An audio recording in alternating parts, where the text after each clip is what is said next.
Es un placer de presentar a mi colega Rui Márquez, con quien compartí casi las mismas oficinas en mi escuela, y que nos va a hablar sobre los factores claves de este tipo de parcerías en la América Latina. Muchas gracias, Rui. Ok, buenos días a todas e a todos. Eu vou falar portunhol, e mal o portunhol, pero vou tentar o meu melhor. Minha ponência irá falar sobre os fatores clave para o êxito das APPs na América Latina. Eu sou português, eu vivi há alguns anos no Brasil, e também uns meses em Bogotá, em Colômbia. E trabalho em APPs há mais de 20 anos na América do Sul. E minha ponência é pouco apresentar a minha experiência e, particularmente, falar sobre alguns fatores claves que me parecem importantes para o êxito deste modelo de contratação pública. O conteúdo desta ponência é procurar tentar responder a 4 pontos, porque os projetos de APP são necessários e inevitáveis, porque muitas APPs não funcionam segundo o planeado, quais são os fatores claves para o êxito das APPs e, na América Latina, quais são os diferentes requisitos que podem impactar o êxito das APP. Primeira questão: por que os projetos de APP são necessários e inevitáveis? Os projetos de APP permitem apalancar o capital necessário para o desenvolvimento de inversões em infraestrutura e cerrar as brechas que, de outro modo, não poderiam levar-se a cabo. E na figura que se apresenta para alguns países, um estudo de McKinsey, se vê as inversões atuais em termos de percentagem do PIB e o que é necessário para ter desenvolvimento em termos de infraestrutura adequado. E podemos ver que os países fazem muito menos inversões do que aquelas que é necessária para desenvolvimento adequado. As APPs também aproveitam as habilidades de gestão e a experiência do setor privado e consideram todo o ciclo de vida da infraestrutura, não só o projeto, não só a construção, mas também a operação e mantenimento do serviço público associado à infraestrutura. O que permite, ao menos em termos teóricos, soluções mais inovadoras e mais eficientes. E, inevitavelmente, o value for money é maior em los projetos de APP em que os projetos tradicionais de obra e gestão pública. E, por isso, os projetos de APP se estão estendendo por todo o mundo. Em países como China, Índia e Brasil, entre outros países, praticamente todo o modelo de contratação pública é desenvolvido em projetos de alianças público-privadas. Porque muitas APPs não funcionam segundo o planeado. E não é só na América Latina, mas também na Europa, em meu país.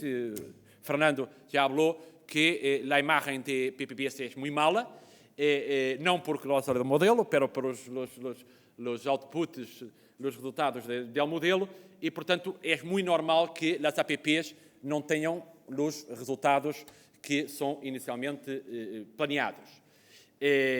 Pero também é pouco o mesmo em la obra tradicional por empreitada. E é normal que em projetos de construção de obra pública não se levem a cabo em los plazos e com os custos inicialmente esperados. E podemos falar em projetos em Espanha, em Portugal, na América Latina, pero também podemos falar em projetos na Suécia, na Dinamarca, no Reino Unido e na França. E exemplos de Canal da Mancha, Les Pontes na Dinamarca, são projetos que custaram muito mais do que inicialmente foi planeado e demoraram mais tempo para a sua execução de que inicialmente estimado. E várias razões justificam que esta engenharia entende bem que as deficiências em projetos executivos, problemas geotécnicos, geológicos, arqueológicos, sociais, económicos e climáticos de força maior, como a pandemia ou efeitos climáticos, que lhe impactam em termos de custo de obra pública e de gestão pública. Por lo tanto, também deve ser normal que os projetos da APP não vayam de acordo a lo inicialmente projetado. Os projetos da APP são sempre mais complexos e de larga duração, às vezes mais de 25, 30 anos, e, portanto, são sempre projetos, contratos incompletos e imperfeitos. Só por curiosidade, o termo dos contratos de APP é o único assunto na economia que teve 2 anos diferentes prémios Nobel de Economia sobre os contratos de APP. Não há mais nenhum. Não há as crises mundiais, de macroeconomia. Não. O único assunto da economia que teve prémios Nobel em anos diferentes, com o professor Oliver Williamson, em 2004, da Universidade da Califórnia, mais tarde com o professor Oliver Hart, da Universidade de Harvard, precisamente por estudando a incompletude e a imperfeição de contratos de longo prazo, de contratos de APP. E estes contratos a longo prazo se etiquetam como incompletos e há que não podem especificar todas as responsabilidades baixo todas as contingências possíveis para um horizonte de 20, 30, 40 anos. As responsabilidades têm a negociar-se a largo do prazo através de regras e entendimentos que estão em contrato ou surgiram em resposta a eventos similares em passado. Ademais, o alcance multidisciplinário dos contratos da APP, que tem uma componente muito grande financeira, muito grande de engenharia, da área do setor da infraestrutura e também dos aspectos legais, fazem que estes projetos são complicados de gestionar. São complicados de gestionar na fase pré-contratual, na fase de licitação pública e também na fase de gestão de contrato. E são mais complicados do que gestionar uma empreitada de obra pública. E por isso, este é o tema do primeiro Nobel da Economia, sobre o oportunismo ex post, que é, depois de firmado o contrato, quando se começa a execução de obra, quando se começa a prestação de serviço público, é o comportamento oportunista ex post, depois de firmado, que pode ser exibido ou por el adjudicatário, o sócio privado, na maioria das vezes, pero não sempre, ou por la entidade adjudicadora, o sócio público. A empresa privada entende renegociar o contrato com base nas cláusulas pactadas ex ante, argumentando que a demanda, o tráfico, o consumo e os custos são maiores do que os previstos e que existem fatores exógenos de necessidade que modificam as condições contratuais definidas ex ante. E este é um processo de renegociação que é largo e complexo e, muitas vezes, possibilita desviações do contrato original porque não podem alcançar os objetivos originais de projeto de serviço público. É preciso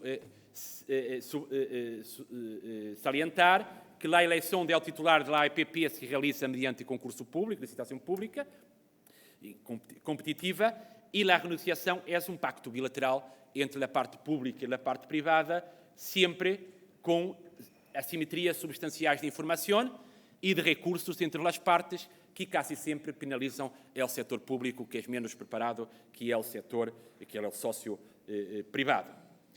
E por isso, há mais contestação das APPs, normalmente, do que dos projetos de gestão e de obra pública e gestão pública, porque as obras de execução pública têm uma duração limitada, mientras que o projeto da APP leva muitos anos, por um lado. Ademais, as obras são instrumentais para a prestação do serviço público, mientras a execução do contrato de APP é a prestação de serviço público à população, seja de transporte, saneamento, saúde, educação ou outros setores de infraestruturas. Claro que a execução do contrato da APP inclui a execução das obras, das infraestruturas, pero o que Más importante es la prestación de servicio público y el contacto con la población, o cliente, o consumidor. Además, em muitos casos, este problema não é o contrato de APP, que se cumpre e vai bem, pero é porque o contrato de APP não está alinhado com o serviço público que se brinda. E nós podemos citar muitos exemplos na literatura, que aconteceram em casos reais, que o problema não foi o contrato de APP, pero foi que o contrato de APP não alcançava o reto do serviço público. Se queremos fazer o abastecimento de água de Buenos Aires em Argentina, não o podemos deixar nos bairros populares de fora ou a população da periferia de fora, porque estamos falando de um serviço público. O contrato foi bem, houve problemas macroeconómicos, problemas, pero o contrato foi bem, pero o serviço público foi mal. E não é um problema do contrato da APP, foi um problema de toda a modelagem, de toda a montagem do processo. E isso hace que nós outros em Portugal temos uma expressão de o presidente do Tribunal de Contas que se diz que não podemos diabolizar os contratos de APP, porque, de hecho, sempre a culpa não é sempre a culpa, é do privado, é do contrato da APP, pero não é assim. O contrato da APP é firmado entre o sócio público e o sócio privado, e o sócio público é o responsável por montar o contrato. E, portanto, se o contrato não foi bem, o sócio público tem uma responsabilidade maior que o sócio privado, que naturalmente quer ter a máxima ganância possível, como é normal. Cabe à entidade pública lhe controlar essa ganância. Bem, quais são os fatores claves para o êxito das APPs? Este é um assunto que na universidade e na prática também em vários anos se tenho focado muito e lhe cheguei ao seguinte framework, o quadro de que numa categorização dos fatores claves de êxito, se eu divido em fatores internos e fatores externos, o que são primeiro fatores claves de êxito são fatores, boas práticas que contribuem para uma maior probabilidade de o projeto ter éxito, ser bem-sucedido, e lo categorizo em fatores internos e fatores externos. Fatores internos e subcategorizo em fase pré-contratual, antes da licitação pública, a fase de licitação pública e a fase de gestão de contrato. E fatores externos, o que eu chamo o enable environment, o termo anglo-saxão, que é relacionado com o ambiente que é mais favorável ao desenvolvimento de um particular projeto, e fatores exógenos. Para a fase pré-contratual, e os problemas começam sempre na fase pré-contratual, é que nós todos temos fatores que são muito importantes para o êxito. Transparência e participação pública, estudos integrais de factibilidade e viabilidade do projeto, responsabilidades e funções claramente definidas das partes interessadas, com liderazgo claro e forte, e disponibilidade de recursos e equipos profissionais capacitados e dedicados. Normalmente, quando há uma licitação pública de APP, nós todos só o sabemos quando ela é lançada, porque é muito pouco transparente, muito pouco involucrada, engajada por os diferentes stakeholders. Pero também na fase de licitação pública, a confiança, integridade e abertura de todo o projeto, processo de licitação transparente, competitivo e standardizado, e disponibilidade de recursos e equipo de profissionais capacitado e dedicado, que, como nós todos sabemos, no sócio público normalmente é mais complicado. E depois a fase de gestão de contrato. A fase de gestão de contrato é fundamental porque é a fase que há contacto, é a fase que se presta ao serviço público. E, portanto, a transparência, a comunicação aberta e constante entre as partes interessadas, o compromisso e rendições de contas de setores públicos e privados, e manejo eficiente de conflitos e gestão eficaz de contratos são fatores fundamentais. Fatores externos, o Enable Environment, apoio político e estabilidade, marco legal e regulatório favorável, apoio e garantias financeiras de governo, organismo público responsável da APP bem organizado e comprometido, procedimento normalizado para projetos da APP, enfoque de liderazgo, como fatores fundamentais, e fatores exógenos que não são controláveis e que são relacionados com a condição macroeconómica estável e política económica sólida, fatores socioeconómicos favoráveis, mercado financeiro e capitais disponível e suporte comunitário. no meu tempo está en final, pero la última cuestión, si en América Latina, ¿cuáles son los diferentes requisitos que pueden impactar el éxito de las APPs? Bien, América Latina es muy particular comparada con otros países del mundo. Es la región más urbanizada del mundo, más del 80% de la población vive en áreas urbanas. En Asia hablamos 60%, 55 y 60%, en África menos 50%, por ejemplo, mismo en Europa la porcentaje es menor. La cuestión de América Latina no es una cuestión de, como es, por ejemplo, en muchos países en África, la ecuación financiera latinoamericana se cierra, pero hay sobretudo un problema distributivo, que es muy diferente, por ejemplo, de los países en África. Y América Latina también se ha beneficiado y beneficia enormemente de una posición muy fuerte de las IFIMs, las instituciones financieras multilaterales como el Banco Mundial, el BID, el CAF, entre otras.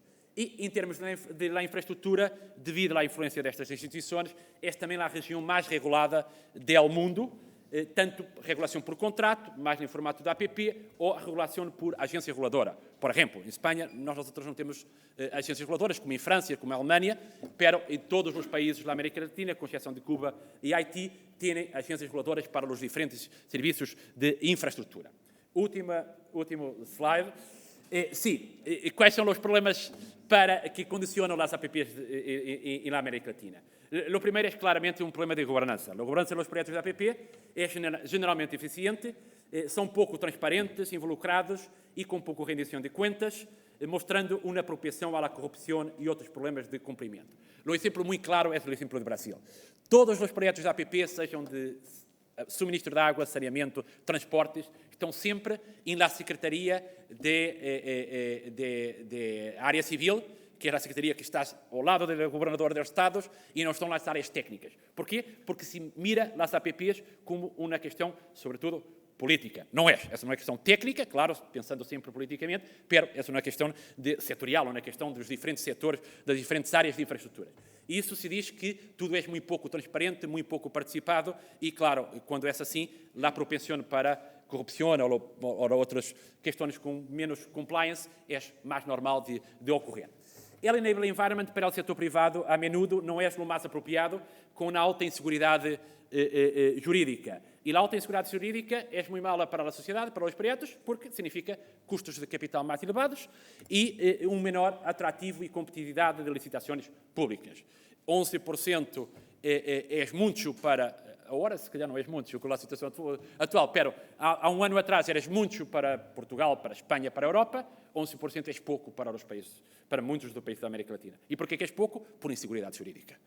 Porque os meios de financiação são os mesmos em termos internacionais, não é uma questão do custo do dinheiro. O custo do dinheiro porque tem que se incluir o risco do país, o risco da autoridade pública.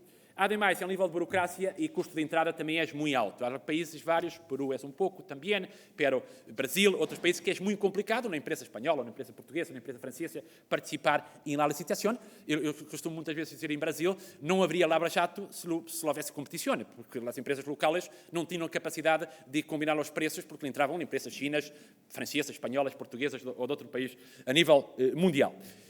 Os últimos 30 segundos.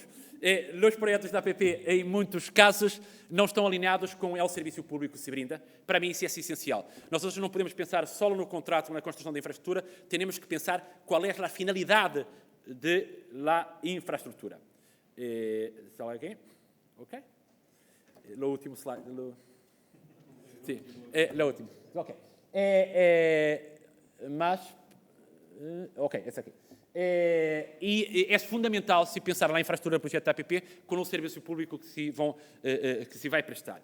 E por isso é muito importante que se tenha um alinhamento entre o que são políticas... Não lo consigo. Mais ou não. O que são políticas públicas, instituições e a regulação